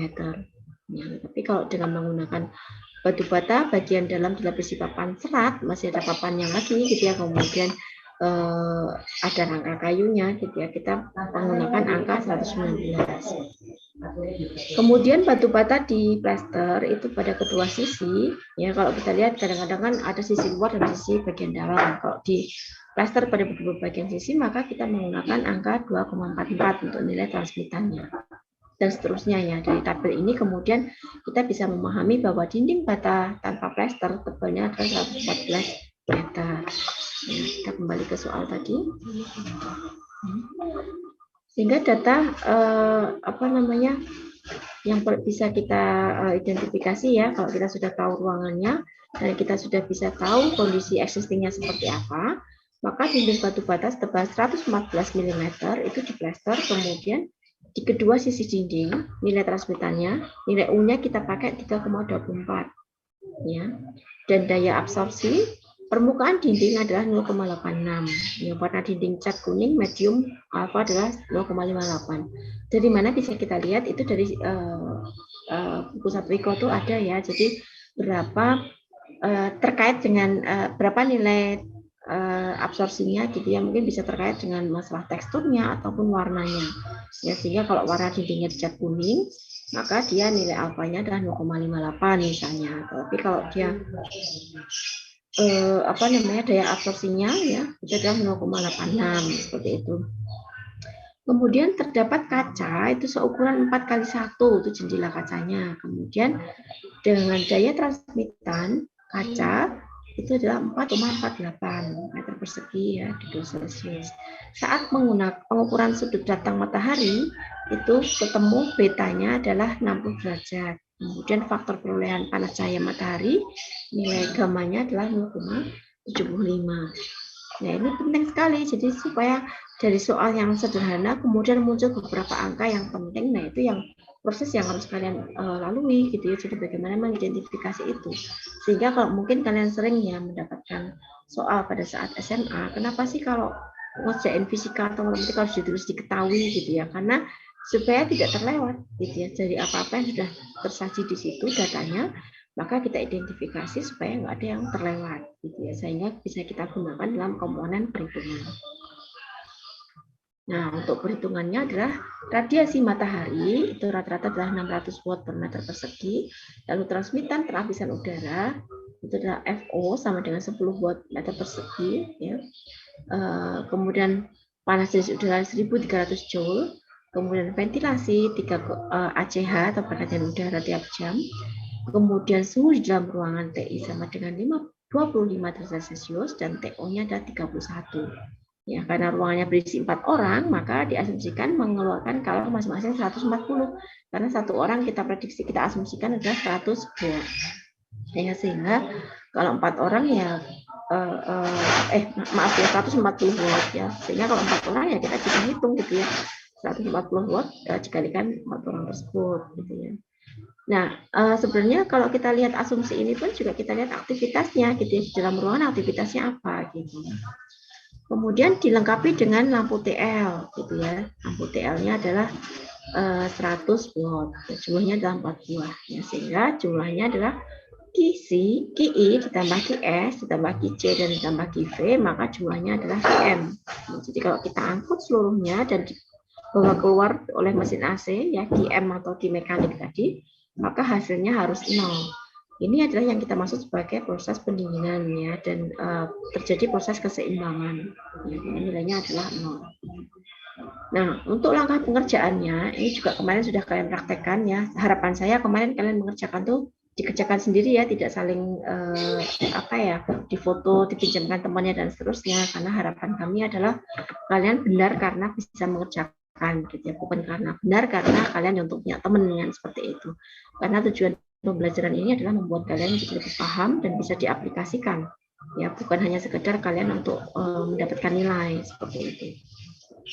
Nah, untuk selisih suhu luar dan dalam itu kita sebut sebagai delta T ya, dan delta T itu adalah TO dikurangi TI ya, namanya selisih itu boleh yang besar dikurangi yang kecil gitu ya. Dan ini selisihnya adalah 6 derajat Celcius ya. Dari data yang ada, mungkin kalau data belum tersaji berarti kita harus pengukuran di dalam ruangan tersebut berapa derajat, kemudian di luar itu berapa derajat Celcius, kemudian kita cari delta T-nya. Nah, kemudian rata-rata daya absorpsi dinding cat dan kaca itu adalah alfanya adalah 0,86 ditambah 0,58. Itu juga sudah diketahui tadi ya. 0,58 tadi ya. Nah, ini alfanya dan betanya adalah 60 derajat gitu ya. Sudah diketahui di situ. Ya, jadi cos 60 ya, dan betanya juga sudah dihitung ya tadi. Sudah tersaji di situ. Nah, sehingga kalau kita hitung suhu permukaan di luar dinding itu TS sama dengan TO ditambah I ditambah alfa ditambah cos beta dibagi FO. Ya, TO adalah T outdoor. Ya. Tadi sudah kita pahami bahwa TO T outdoor, TI adalah T indoor. Nah, itu yang harus kalian ingat-ingat ya.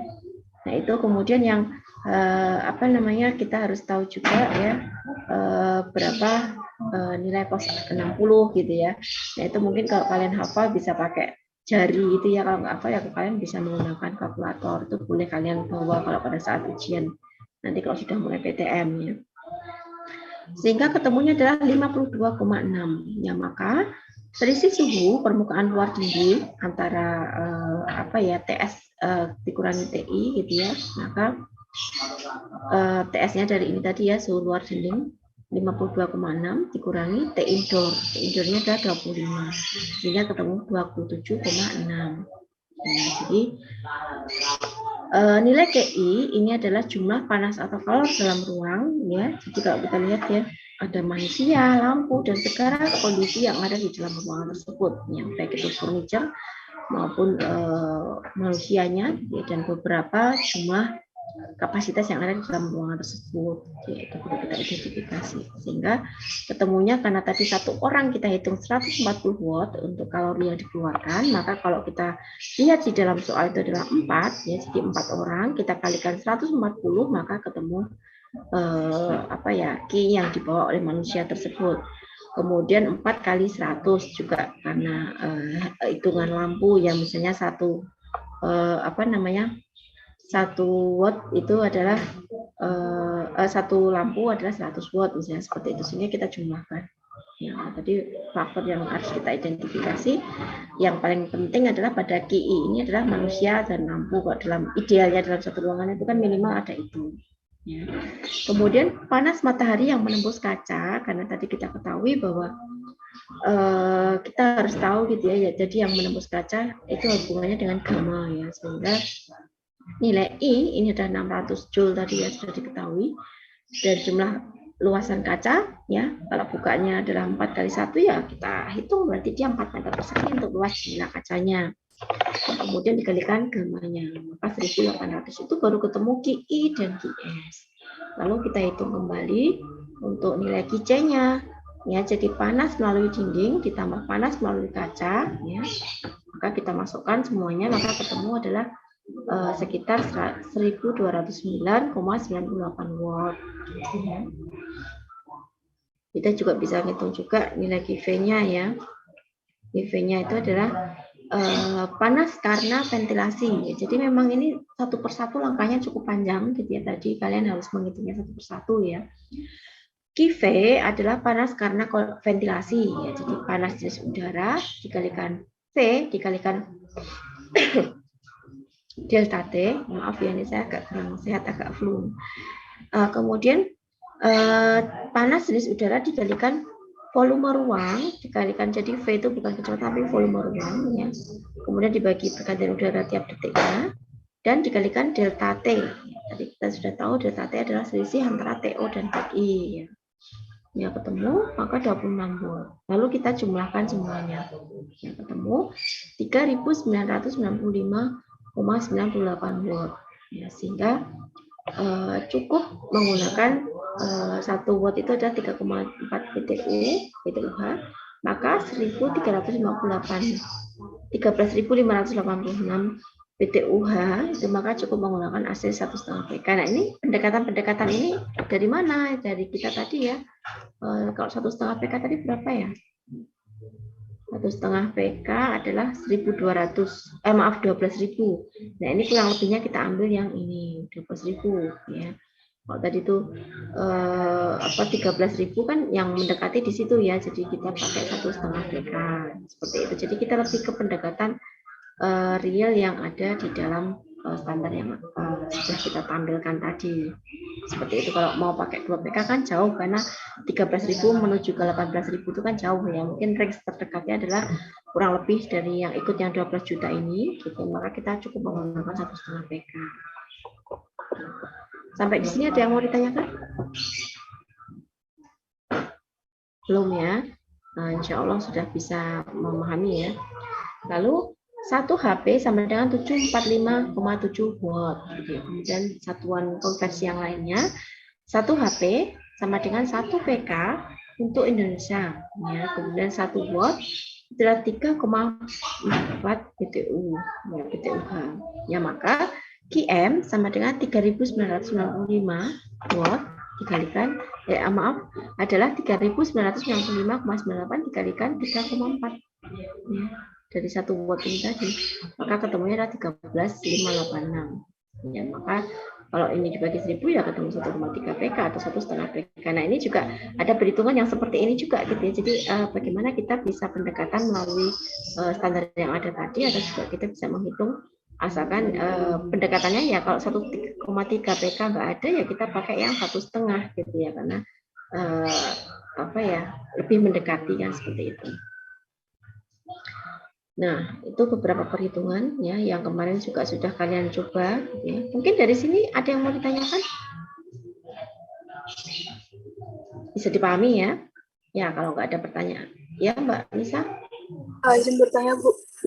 Di rumus QV itu emang rumusnya ada 2 atau bagaimana ya Bu? Soalnya di contoh kok berbeda. Contoh 2 dan contoh 3.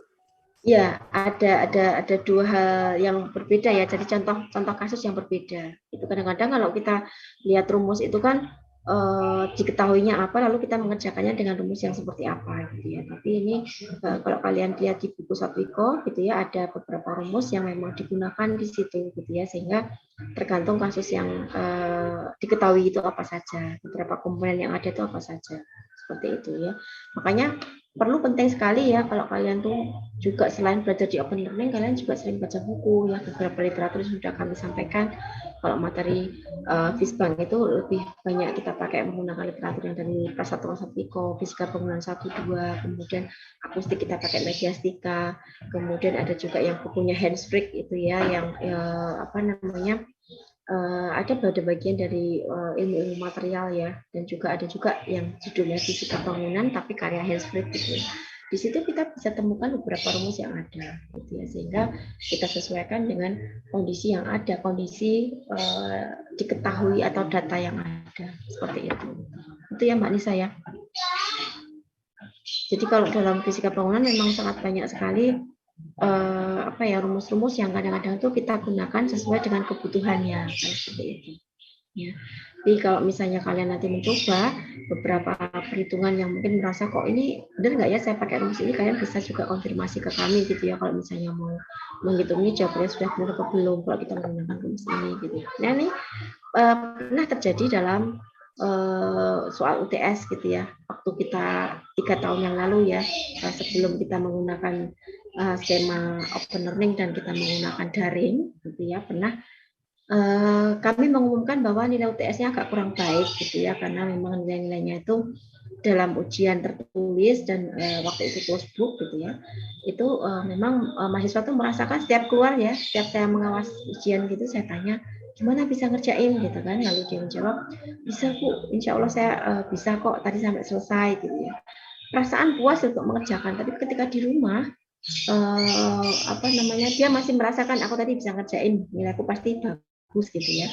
Tapi setelah kita cek, kadang-kadang mahasiswa itu keliru dalam memilih rumus yang akan digunakan gitu ya. Jadi kayak kemarin di rumus penghawaan 1 itu kan ada rumus bagaimana kita menghitung apa ya, sama ya total aliran udara yang ada di dalam ruangan itu ya, itu kan juga ada beberapa pengaruhnya terhadap suhu, kemudian terhadap kapasitas ruang dan terhadap apa gitu ya, dan banyak sekali itu yang kemudian menjadikan berbeda, dan terkadang perbedaan rumus yang digunakan itu juga karena penggunaan literatur yang berbeda gitu. Tapi itu masih bisa kita diskusikan nanti kalau misalnya nanti kalian sudah terbentur pada saat mengerjakan soal gitu ya, karena masing-masing apa namanya buku itu kan ada ininya ya, ada sumbernya ya, dan itu juga bisa kita gunakan juga gitu. Atau kalau kalian kurang mantap ya kalian bisa cek gitu, oh kok di buku seperti ini Bu, coba ini sepertinya ada yang salah, karena kan saya maupun Bunda itu sama, kadang-kadang juga kita kurang teliti, jadi itu hal-hal yang mungkin bisa jadi koreksi gitu. Itu ya Mbak Nisa ya. Nanti bisa apa ya, apalagi kalau di fisika itu kan ada beberapa rumus turunan ya, rumus-rumus yang diturunkan lagi. Kalau kemarin kita menghitung jumlah lampu itu juga ada beberapa rumus turunan yang ada gitu ya, dan ketika rumus itu diturunkan dan diturunkan lagi, kemudian buku baru, kemudian muncul lagi rumus yang sudah turunan yang kesekian, itu kadang-kadang juga rumusnya menjadi agak sedikit berbeda seperti itu. Jadi kadang-kadang kita bisa pakai pada kondisi yang dengan kasus yang tidak sama gitu ya. Lalu untuk yang pada bagian konversi ini pun juga kalian bisa browsing, bisa searching ya. Jadi ada beberapa apa namanya konversi perhitungan yang mungkin kalian bisa cari nilai konversinya ya, pendekatannya ya.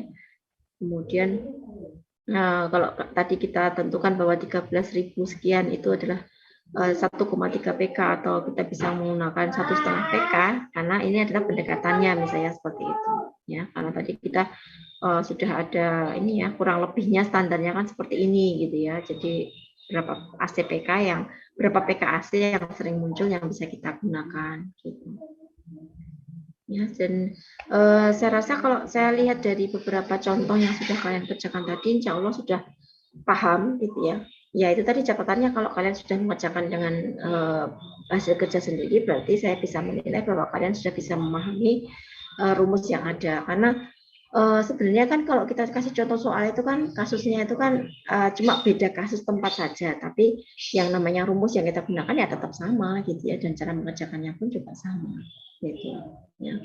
Ini contoh untuk ruangan kuliah ya, di J41 itu di gedung J lantai 4 di ruangan 1 ya, di J41 itu kita pernah mengukur di sana ruangannya 9x7 dan tinggi ruangannya 3,5. Ya, kita pernah menjadikan soal ini karena memang kita merasa bahwa di ruangan tersebut itu kurang nyaman gitu ya, baik dari sisi penghawaannya atau pada saat kondisi penuh ya. Ini hal yang sering terjadi ketika perkuliahan PTM itu biasanya kalian tuh masuk ke dalam ruangan itu tidak sesuai jamnya misalnya ya. Kadang kita batasi ya, kalau kursi penuh nggak boleh masuk gitu, tapi kalian masih memaksa. Bu, saya mau ikut kelas yang A misalnya ya, karena nanti kalau saya masuk di kelas yang sesi yang kedua, saya berbenturan dengan mata kuliah yang lain gitu ya. Kadang-kadang semua mahasiswa masuk ke dalam ruangan sehingga kapasitas AC yang tidak sesuai dengan jumlah pengguna yang ada kemudian mengakibatkan kondisi ruangan jadi tidak nyaman. Terkadang itu fenomena yang terjadi pada saat kita perkuliahan secara luring atau PTM ya. Terus kadang-kadang kita batasi gitu ya. Jadi perkuliahan harus tepat jam 7 pagi misalnya ya. Boleh ada toleransi paling hanya sekitar 10 menit atau 15 menit. Ya, sisanya dia harus ikut ke kelas yang berikutnya gitu ya. Karena harapannya adalah supaya tidak ini apa namanya melebihi kapasitas yang ada, dan kemudian efeknya adalah ruangan jadi tidak nyaman gitu. Apalagi itu ruangan berada di lantai 4 ya, di gedung J lantainya 4 ya, di ruangan 1, dan itu kan dia harus naik lari-lari gitu ya, kemudian sampai ke atas dia harus mengeluarkan keringat ya, dan kemudian proses pendinginannya menjadi sangat lambat sekali.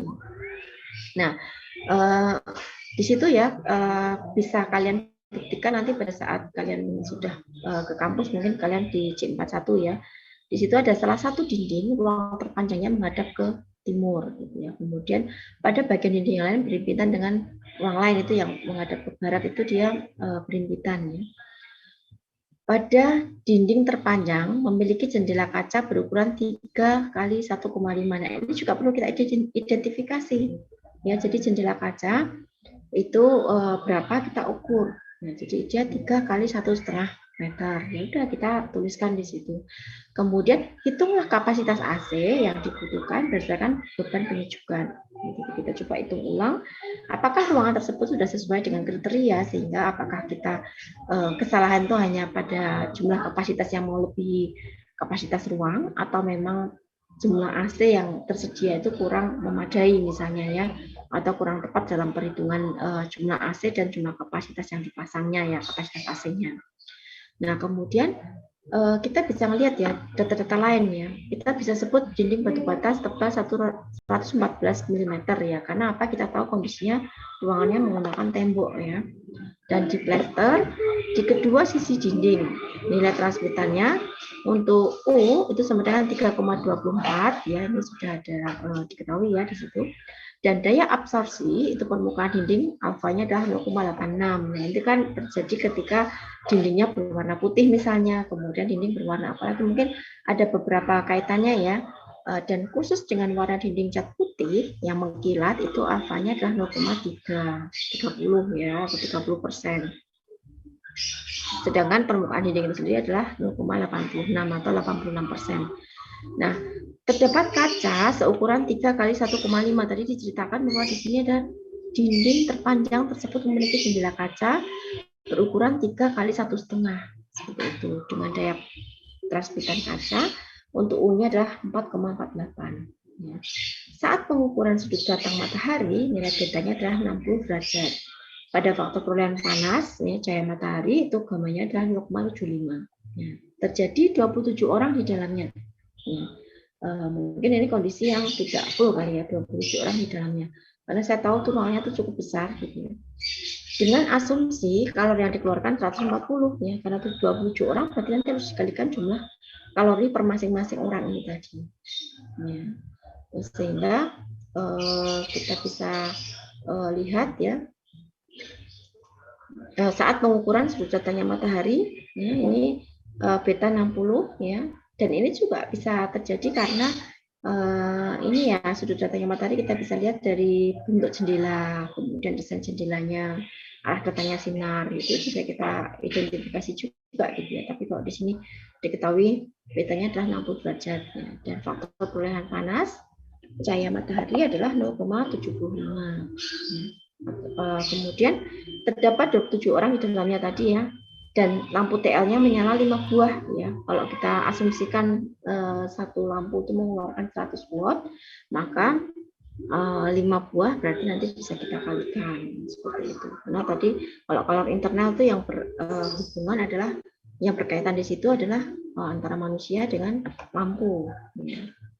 Seperti itu. Kemudian radiasi matahari atau rata-rata 600 watt per meter persegi, ya. Kemudian transmitan udaranya FO-nya ada 10 watt, ya. Panas jenis udaranya 1300 joule, ventilasinya 3 ACH, ya, pergantian udara tiap jamnya, ya. Kemudian suhu TI-nya 25, tuh TO-nya ada 31, maka ketemunya adalah ini ya, nilai alfanya 2,58, TS-nya 48,4. Kemudian GI-nya 4280 ya, GS 2025 dan GC-nya adalah 2518,794 watt. Maka kalau kita lihat bahwa panas karena ventilasi ya, ini 1433,25 ya, maka kita totalkan maka ketemu 10.256 sehingga mungkin kita juga bisa menggunakan AC2PK dengan ketentuan 2 buah AC misalnya ya. Nah, itu ya, kita bisa lihat dari berapa kapasitas AC yang diperlukan ya. Kalau ini kan 18.000 PTUH ya. Nah, dari situ ya. Mungkin itu ya yang bisa kita bahas ya. Dan mengenai peletakannya 2PK ini kita pasang ya. Karena ruang kita juga harus memahami juga kondisi ruangannya ya. Jadi kalau ruangan kuliah itu J41 itu persegi panjang seperti ini ruangannya. Kemudian kita pilih kondisi yang paling optimal kita pasang ya. Kadang kan ada beberapa sisi dinding yang bisa kita tempelkan AC ini gitu ya. Sebenarnya bisa juga kita pasang di sebelah sini atau sini gitu ya. Tapi kita mungkin lebih banyak mempertimbangkan bahwa kita pilih panjang atau lebar ruangan yang terpanjang gitu ya. Jadi ini kan sisinya lebih panjang daripada yang di sini kita tempelkan di situ, dan karena kita menggunakan masing-masing 2 PK di 2 buah AC, maka kita tempelkan bersejajar gitu. Ya. Dan jika menggunakan 2 PK atau sejumlah 2 buah AC, maka daya pendinginnya sebesar 18.000 BTU. Ya, kalikan 2 sama dengan 36.000 BTUH. Ya, sekalipun daya pendingin yang dibutuhkan hanya 34.873. Jadi kita cari pendekatannya ya, karena sama halnya ketika kemarin kita menghitung jumlah lampu ya, kita nggak mungkin kemudian kita 2,5 lampu gitu ya, berarti kita menggunakan 2,5 lampu kan nggak mungkin juga. Jadi kita lebih ke pendekatannya, yang kita tadi pendekatan yang terdekat seperti itu. Nah itu ya. Ada cara yang kedua juga, ini pembahasan ini saya nggak tahu ya, nanti kalau misalnya tidak sampai kita bahas di dalam pertemuan ini, nanti kita bisa nanti bisa kalian pelajari sendiri di Open Learning ya, nanti bisa ditambahkan, dipahami gitu ya, kemudian dicoba sendiri untuk menghitung gitu ya, atau mungkin kalian bisa coba buka di beberapa buku yang sudah kami rekomendasikan, di buku Sapiko atau buku Handsfree gitu ya, dan beberapa buku yang mungkin di situ kalian bisa mendapatkan contoh soal dan kalian bisa ada pembahasannya ya, barangkali kalian bisa membandingkan juga gitu ya. Nah ini ada cara yang kedua ini ya, dengan menggunakan perhitungan tadi W kali H kali I kali L kali E ya dibagi 60 ya. Nah ini kan harus kita konversikan dulu ya satuannya menjadi feet ya. Nah maka kita bisa menggunakan totalnya adalah 41.900,4 BTUH gitu ya, dari total perhitungan tadi ya. Kita masukkan rumus yang W kali H kali I kali L kali E dibagi 60 tadi.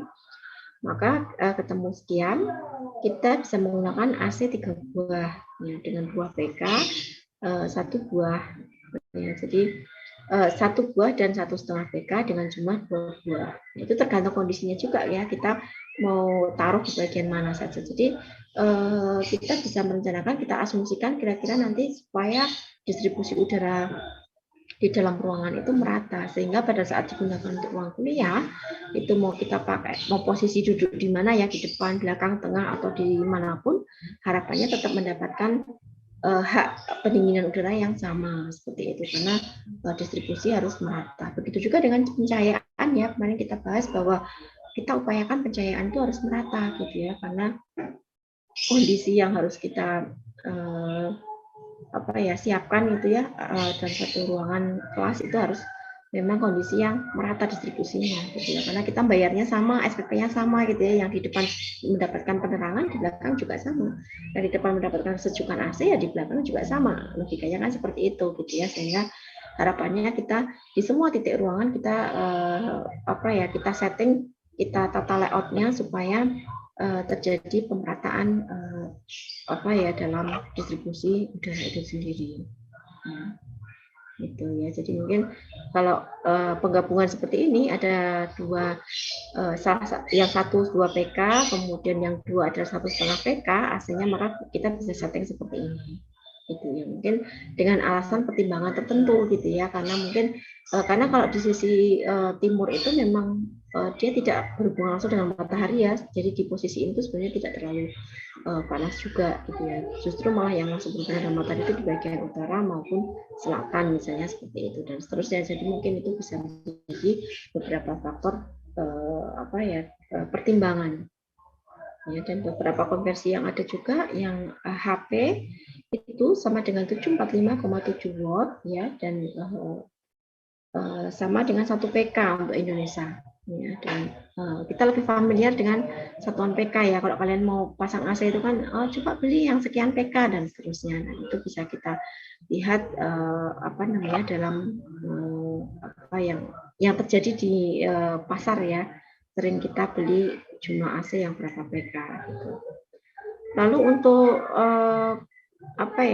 ini saya agak cepat saja gitu ya. Untuk yang beberapa soal yang sudah kalian kumpulkan ini saya sebenarnya sama ya, tapi saya pilih yang beberapa yang tulisannya agak jelas gitu ya.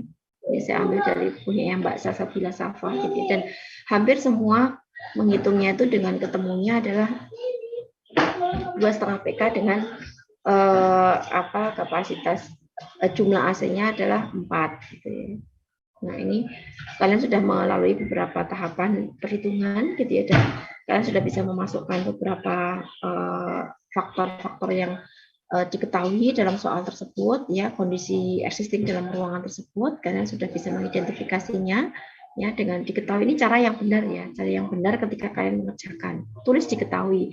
Jika perlu bantuan sketsa, maka kalian juga bisa tambahkan gambar ya, sehingga kalian sendiri juga tidak salah persepsi dalam menafsirkan soal pertanyaan yang dimaksud seperti itu ya, sehingga diketahuinya ditulis berapa nilai W, L, H, E, I dan seterusnya.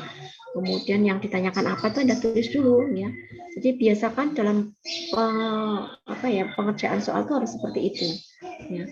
Jadi kapasitas AC yang dibutuhkan berdasarkan beban penyejukan itu yang ditanyakan ya. Kalau kalian sudah mengidentifikasi seperti ini, berarti kan kalian tidak akan terlewat nanti pertanyaan apa yang ditanyakan. Maaf ya, ini saya agak batuk. Kemudian bisa ini ada pendekatan fit, ini ada beberapa jenis perhitungan yang dengan menggunakan perbedaan rumus ya, ini yang Mbak Salsabila itu ya. Dan saya lihat beberapa hasil itu ketemunya sama gitu ya. Jadi rata-rata menggunakan karena kebutuhannya adalah 10.000, maka menggunakan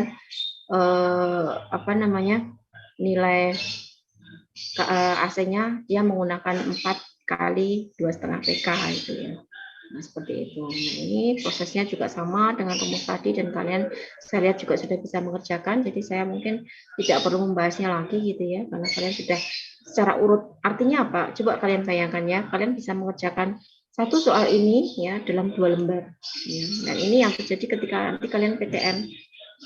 Kalian sudah mulai ke kampus gitu ya. Nanti kalau kalian mau mengerjakan soal ujian gitu ya, harus di planning waktunya ya. Dengan cara apa? Dengan cara kalian sering latihan gitu ya. Nanti siapa tahu nanti kalau sudah UAS kita ketemu di PTM dan kalian juga ujiannya dengan menggunakan ujian tulis gitu ya, dan ada soal hitungannya, maka kalau kalian sering melakukan latihan maka akan lebih cepat mengerjakannya. Ya, bayangkan ya 2 halaman ini baru 1 soal. Kadang-kadang kalau kita membuat di fisika bangunan itu ada 5 soal gitu ya, mungkin ya 2 teori 3 hitungan, atau mungkin 3 hitungan 2 teori. Nah, kalau kalian lupa sama sekali rumusnya, maka langkah-langkahnya juga lupa, maka kalian tidak bisa mengerjakan gitu. Dan baik fisika maupun matematika itu bisa kita pahami kalau kita sering melakukan latihan.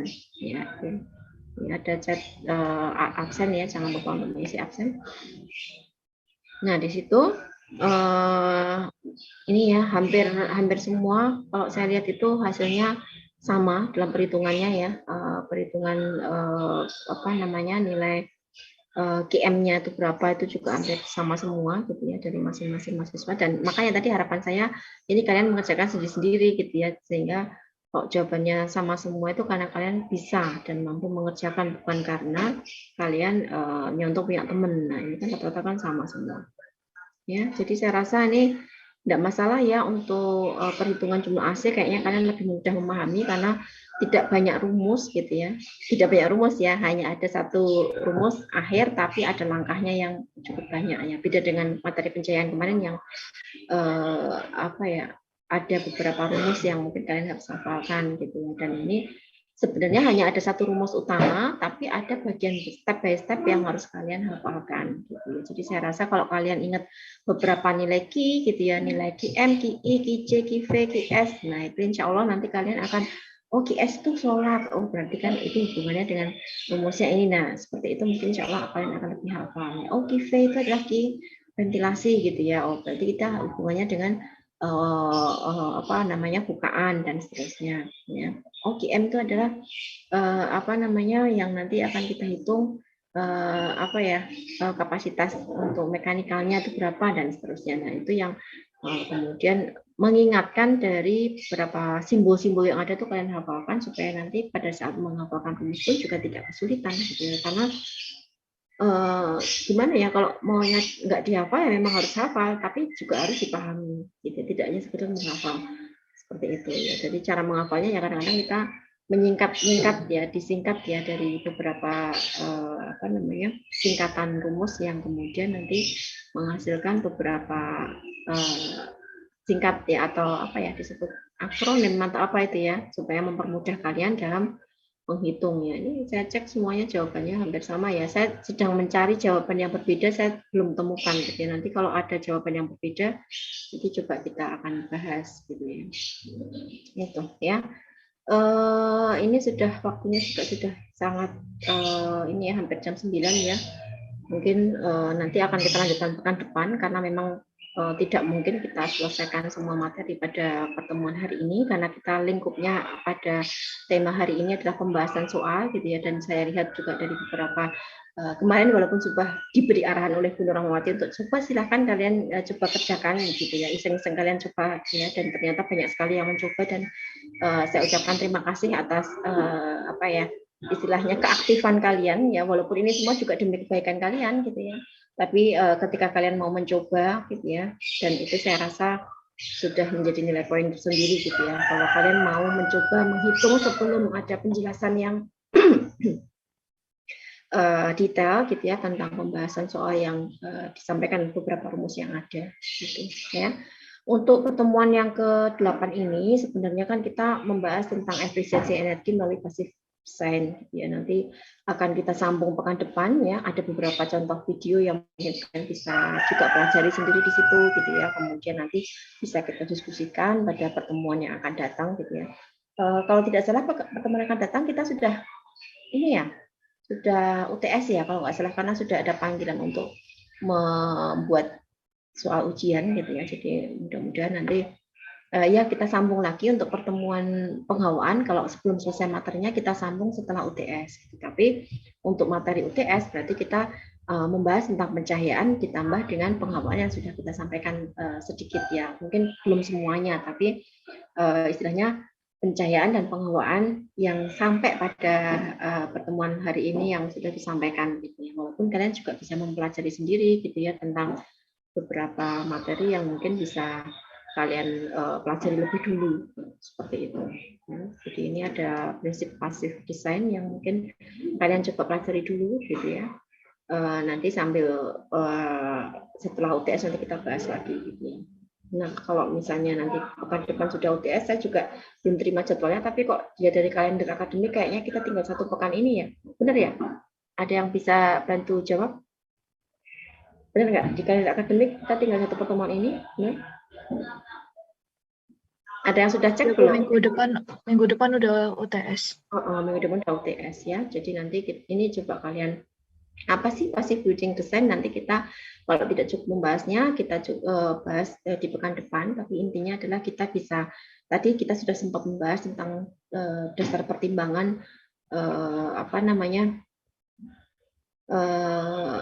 ini sebenarnya ada kaitannya juga dengan penghawaan, tapi karena memang waktu materi tidak mungkin, biasanya juga seperti itu ya, materi tidak bisa tersampaikan semuanya sampai menuju UTS gitu. Oleh karenanya kita nanti akan kita sambung pada saat nanti setelah pasca UTS. Nanti kita masih melanjutkan sedikit penghawaan, kemudian kita lanjut dengan akustik. Gitu. Sama dengan fisika bangunan 1 kemarin. Gitu. Jadi kadang-kadang kita baru mengawali separuh atau sepertiga bagian dari penghawaan, kemudian kita lanjutkan ke setelah UTS.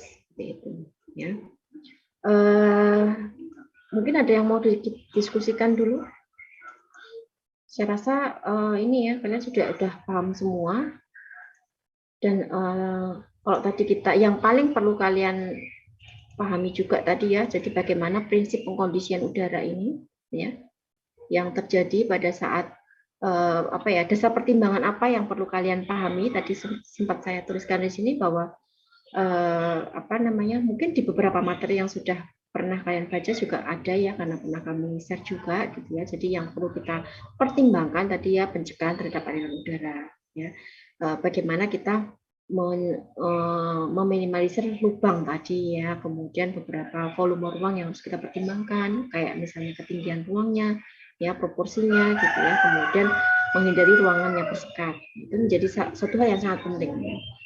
Kemudian bagaimana upaya kita supaya hemat energi ya, salah satunya adalah kita tetap mendesain dengan menggunakan pengawaan alami supaya nanti pada saat AC dimatikan kita masih bisa melakukan pergantian udara ya. Jadi menjadi sangat penting kalau desain penyejukan udara ini ya harus didukung oleh perilaku penggunanya ya. Jadi kita juga harus memahamkan bagi para penggunanya bahwa tutup jendelanya kalau mau menyalakan misalnya ya, kemudian matikan AC dan buka jendelanya ketika kalian ingin udara berganti dan jadi lebih sehat seperti itu ya. Itu juga penting dilakukan ya. Dan beberapa angka tadi ya mungkin menjadi pertanyaan kok dapat 114 itu karena memang tergantung pada jenis material yang ada. Nanti bisa kalian sesuaikan dengan jenis material yang ada di dalam tabel ini gitu ya. Kemudian tadi juga ini ya beberapa pertimbangan desain, ada orientasi bangunan ya. Nah ini sebenarnya kan sudah pernah disampaikan juga gitu ya. Hanya saja mungkin perlu kalian sering baca dan perlu kalian pahami kembali. Terutama tadi tentang efek kolam ya. Bagaimana kita menghindari sekat-sekat ya. Gitu ya. Bagaimana kita bisa meletakkan ya mesin AC diletakkan pada posisi lebih tinggi pada zona panas atau suhu lebih tinggi. Makanya tadi faktor ketinggian tadi menjadi satu hal yang sangat penting perlu kita bahas. Jadi di booster diletakkan sedemikian agar udara dingin merata ke seluruh bagian ruang, juga udara lebih merata dan seterusnya ya. Nah itu tadi yang mungkin bisa kita bahas pada pertemuan hari ini gitu ya. Harapan saya karena kalian sudah mengerjakan soal-soal terkait dengan penghitungan jumlah AC dengan baik gitu ya, dan beberapa WA yang sudah masuk ke saya tentang pertanyaan-pertanyaan Bu, ini gimana cara menentukan jumlah AC-nya dan seterusnya. Saya rasa kalian sudah bisa memahami dan bisa mempraktekkan dari rumus yang sudah tersaji dalam open learning. Jadi saya rasa nggak ada masalah gitu ya. Dan mungkin sebelum saya akhiri sekali lagi selamat ini ya menjalankan ibadah puasa ya, dan juga selamat mempersiapkan diri untuk pekan depan kita UTS gitu ya. Nanti kita akan persiapkan juga soalnya gitu ya, dan tolong kerjakan dengan sebaik-baiknya. Dan saya ingatkan sekali lagi, pada saat UTS jangan ketika kalian tidak bisa mensubmit, kan kita masih daring ya. Kalau kalian tidak bisa mensubmit pada waktu tertentu itu, tolong izin. Kalau kalian sedang sakit, kalian izin pada hari-hari tersebut gitu ya. Kemudian jangan sampai kemudian setelah 1 pekan baru kalian tuh izin, Bu ternyata kemarin saya lupa, Bu ternyata kemarin tuh saya sakit, dan seterusnya ya. Walaupun mungkin kadang-kadang kita lihat kasus per kasusnya, tapi bukan berarti kemudian kalian menggampangkan aturan yang ada gitu. Jadi kalau UTS ya dikasih batasan waktu, ya kita harus komitmen mengerjakan pada jam yang sudah ditentukan, seperti itu ya. Itu tolong pelajari semua materi pencahayaan dan penghawaan gitu ya. Nanti persiapkan diri kalian untuk menjalankan UTS gitu ya. Semoga apa yang sudah kita sampaikan sebelum UTS ini membawa manfaat untuk kita semua dan mengingatkan saya kembali untuk belajar kembali gitu ya. Dan mudah-mudahan bermanfaat untuk kita semua ya. Sekali lagi ada pertanyaan? Bu Yani izin masuk. Saya bertanya sedikit saja sebenarnya. Itu untuk pergantian udara tiap jamnya itu kan sudah diketahui di soal gitu kan. Tapi itu apa dihitung dengan dihitung masuk pada rumus HIV buat ventilasinya itu atau tidak? Soalnya di PPT yang ini tidak dimasukkan. Tapi di PPT yang lain, yang satunya ini itu ikutkan gitu Bu, dikalikan sama volume ruang gitu Bu. Oh iya. Jadi mungkin kami merevisi di beberapa file gitu ya. Tapi mungkin kadang-kadang kan kita beda semester, kemudian kita lupa upload yang mana yang terbaru, yang terrevisi gitu ya. Jadi memang perbedaan tadi ya antara apakah itu diperhitungkan atau tidak gitu ya untuk pergantian jam. Itu diperhitungkan ya Mbak ya. Iya. Mana ya contohnya, yang mana filenya yang tadi ya?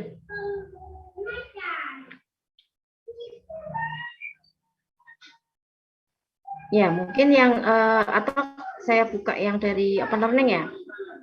Sebentar, yang file yang mana Mbak? Ini saya ada banyak file, jadi saya harus mencari yang. Kalau di PPT ini di soal kedua itu Bu. File di PPT di contoh soal kedua. Contoh soal kedua di ini ya, berarti open learning ya? Ya di PPT yang biar di tadi ya. Oh gitu. Itu yang belum dikalikan pergantian udara. Oh iya, oke, terima kasih koreksinya ya. Nanti kita ini di contoh yang kedua ya. Contoh 1. Nah ini ya, benar? 3. Yang ini bukan Mbak. Nah ini ya. Iya Bu. Oke, jadi ini ada pertimbangan ventilasi tadi ya, 3ACH itu yang mungkin ada beberapa beberapa file yang mungkin belum terrevisi seperti itu ya. Intinya itu diperhitungkan juga gitu ya. Jadi mungkin nanti harus dikalikan ya. Jadi mungkin itu tadi ya, kadang-kadang kita menyelesaikan soal gitu ya. Kadang-kadang pernah satu kejadian gitu ya, kalau kita mengerjakan di kelas itu kita lupa, tiba-tiba kita lupa rumus yang kita gunakan ya. Kemudian di situ kita, oh ya berarti ada yang salah dari PPT itu. Kemudian kadang-kadang kita revisi tapi tidak keseluruhannya seperti itu. Ya, tetapi tetap kita pertimbangkan. Itu Mbak Disla, terima kasih koreksinya ya Mbak Disla ya. Oke Bu, tapi itu sudah direvisi di PPT yang satunya lagi yang warnanya ada birunya itu Bu. Warnanya agak birunya. Ya, yang PPT satunya. Yang mempertimbangkan kondisi thermal atau apa gitu Bu. Oh, itu di open learning ya? Iya. Yang di folder lain. Yang di folder lain ya. Jadi memang coba nanti kami cek dulu saja ya.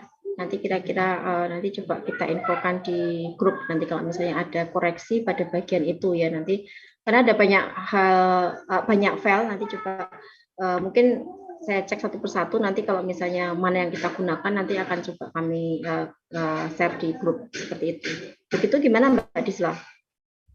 Nggih, Bu. Kadang kan harus cari-cari dulu filenya yang mana tadi ya.